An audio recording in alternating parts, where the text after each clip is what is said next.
everyone, Megloves Games here, and welcome back to another speed build in The Sims 3. Today I'm building something a little bit smaller, mainly because I didn't necessarily have the most amount of time to work on it, because as you probably know, I've been extremely sick, again, annoyingly. I'm doing better now, but not perfect, so yeah. Anyways, this house is named Lego Lodge because it looks kind of like somebody's just stuck two building blocks on top of one another. And the inside is utterly tiny, but it's kind of also a testament of how how much you can do with a small space, because there's a lot crammed into it, but it looks pretty cool at the same time. So yeah, I'm quite happy with the way it went, even for a small house. I think it still looks pretty nice and pretty polished for something as small as this. So yeah, quite a short build again. This one's at 600%. I can't remember whether I said that I'm going to be doing that from here on out, but I probably will, because Sims 4 builds are just a lot quicker to build than Sims 3 ones. As you'll find out by tomorrow's video. Tomorrow's video is hella long. It's not a base game build. I'm doing like a proper full-on speed build with all the content I've got in my game. And you'll understand why tomorrow, because it's kind of special. So yeah. Just adding in exterior features now, because I like doing that. Got the stairs right in the centre of the living space, and you can see that there isn't very much room whatsoever. So yeah, when we go into the kitchen and stuff, you can see that it's kind of crazy for space. But I really do like what I did with it. I kind of went with some interesting ways of accenting things. Like, there's a few little blue cupboards and such, and things like that. And I also used some mirrors that you'll see in a moment as backsplashes, just to make the space a bit bigger. It's just silly things like that that will make the house look better. Just extended the walls there because I wanted more space in this kitchen, and not only that, the larger, like the taller walls just make the room feel kind of bigger, in a way. So yeah, and I just added in some shelves there because I didn't want to go wall to wall with all the cupboards. Thought it looked quite nice the way it was. So yeah, and probably just about to add in that backsplash now. I used a few things from Get to Work, not very many actually, but a few things from Get to Work. Just adding in some plants in the corners there, because you can't really do much with those particular corners. So that was the idea with those. And stuck in a nice couch. I like this couch that looks kind of like it's been built into a crate. It's one of my favourites. Went with a slightly bluish colour to it. No, I didn't. Went with a kind of white colour in the end, but then accented it with a bluish rug in the end with some grey in it. And then I decided that for the TV it looks really weird standing there, so I thought I'd create like a bit. That this is what I define as a bit. It's just a little bit of wall, I suppose, that acts as kind of like a divider between the rooms, and also acts like a nice little nook for the TV to go into.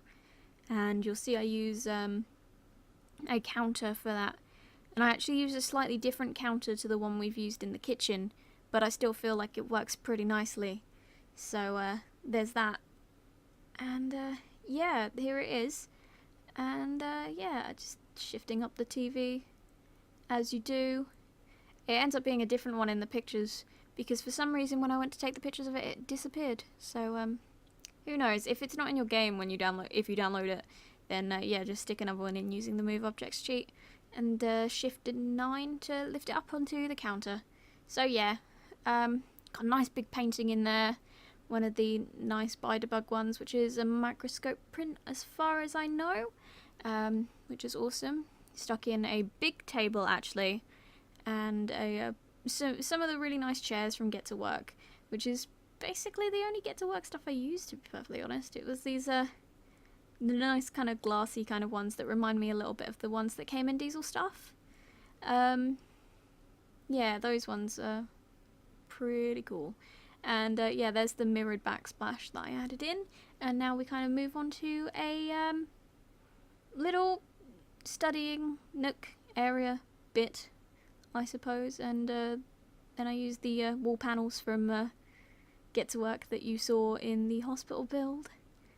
Yes, they're back. Didn't go as full on as last time, obviously. And just stuck a few more microscope prints up the top there. I just like them. I think they look really nice. And kind of different as well, which is cool. And then I stuck a toy car on the driveway, made it really big. It looks super good. And I was messing around with the scaling for a while because I felt like there it looked a little bit too small, and then I scaled up and it was like just right. So yeah, now we're kind of moving on to the exterior design, and I don't know what I did. I just kind of was experimenting, I suppose, with some different colours and styles, and I used columns to accent them in the end, which I thought was a nice idea because I hadn't really done that. At least I don't remember doing it in The Sims 4 at all. So yeah, that was a nice idea that I kind of liked, and just filling in with lights. And then we move on to upstairs. Now, upstairs is a very tight space for bathrooms and such. I actually end up having to split the toilet and the sink away from the shower room, as you'll see. They're both pretty small spaces, so yeah, it's completely functional. They both work as for what they are, so I suppose that is not so bad. And yeah, there's the little toilet and sink with a mirror in it, and then there's the shower room, and then I just add another rug in here because I like myself some rugs, and a bookcase and a dresser.